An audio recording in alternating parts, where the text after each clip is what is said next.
館長，你又在騙人！我知道你在騙人，你也知道你在騙人。有稍微有思考能力的台灣人都知道，而且我理解，這是你的工作，你的任務是騙台灣人。OK 啦，為了生活，我們都需要工作，但是因為還有一部分的台灣人被騙，我的工作是提醒他們不要被騙。因為館長當詐騙背後的故事我不知道，我也不會想要亂猜。但是最嚴重不是館長做什麼，而是你相信。而且我知道思考很累，所以阿多拉會幫你們解釋。我們親愛的田公館長就是變色龍，他事實上在表達什麼？為什麼是騙人的？他為什麼會這樣說？他最後的目標是什麼？如果今天你不是很清楚，看完你推定。我只能說對司法非常的失望。現在無論是檢察官還是法官，我講一句很難聽的，非常難聽的，就是民進黨的狗，叫你怎麼幹你就怎麼幹。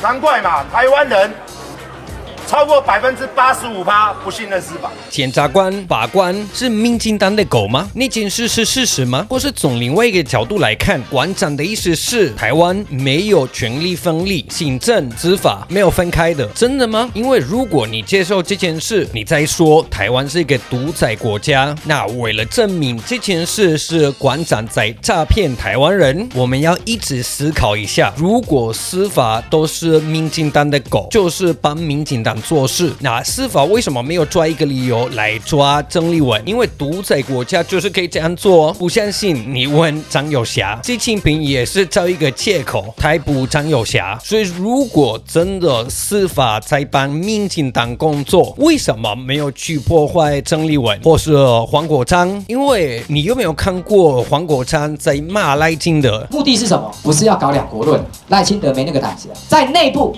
造成分化分裂。你覺得如果現在是在中國，你可以這樣罵習近平嗎？沒有，沒有，當然不會。為什麼？因為中國是一個獨裁國家，沒有權力分立，所以中國的法官跟檢察官真的是中共的狗，沒有法律保障。台灣真的沒有。如果是這樣的話，你沒有辦法去凱道抗議，你沒有辦法很大聲的批評民進黨。但是你看台灣媒體，有一堆媒體每天在罵民進黨，在獨裁國家，這件事是不可能的。館長，你為什麼沒有解釋這件事？我這個人很簡單，解釋給我們聽。我是把你當例子啦，你不是前一陣子在直播的時候直接說解放軍應該要來台灣來殺賴清德嗎？斬首打擊嘛，精確斬首嘛，把賴清德的狗頭斬下來。兄弟啊，愛彈友啊！這件事按照台灣法律已經是非法，但是你還是很自由啊，你還是每天汪汪叫，每天被中共利用來騙台灣人，對不對？這個故事告訴我們什麼？台灣有法律保障，沒有錯。你自己的存在證明你在說的話是騙人的，說謊，假的。這個邏輯有人可以幫我否認嗎？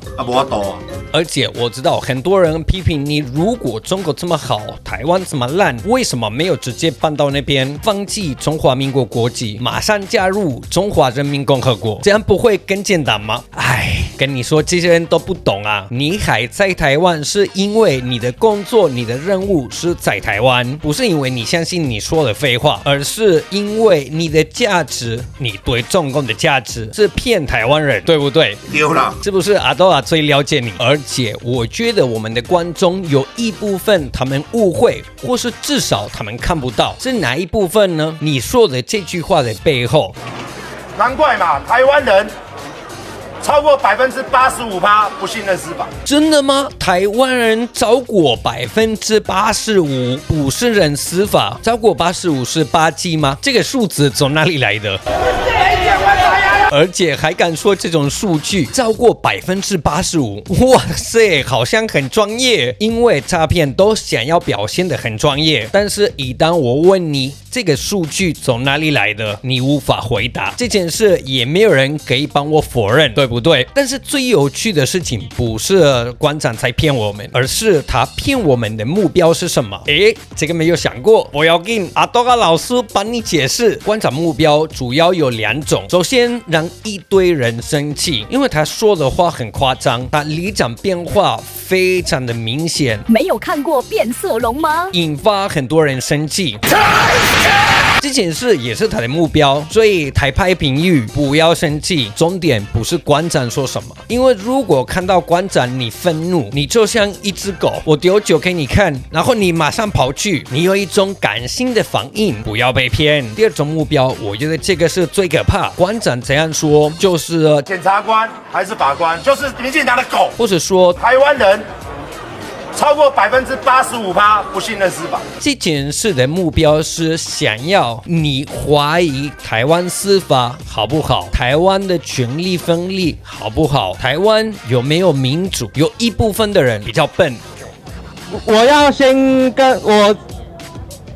跟中天說個對不起，可能會直接相信他，但是這個我相信是比較少數，但是還有一部分的人比較中立，不會直接相信，但是至少會懷疑，因為如果你每天都聽台灣的司法不公平，民進黨很爛，一開始你可能不知道，但是你慢慢每天都聽，後來你會懷疑，如果你懷疑，你完蛋了。為什麼？因為如果繼續這樣，有一天可能你會相信。如果你相信台灣是一個獨裁國家，那大家台灣人看看，現在民進黨執政，你活成了什麼樣子？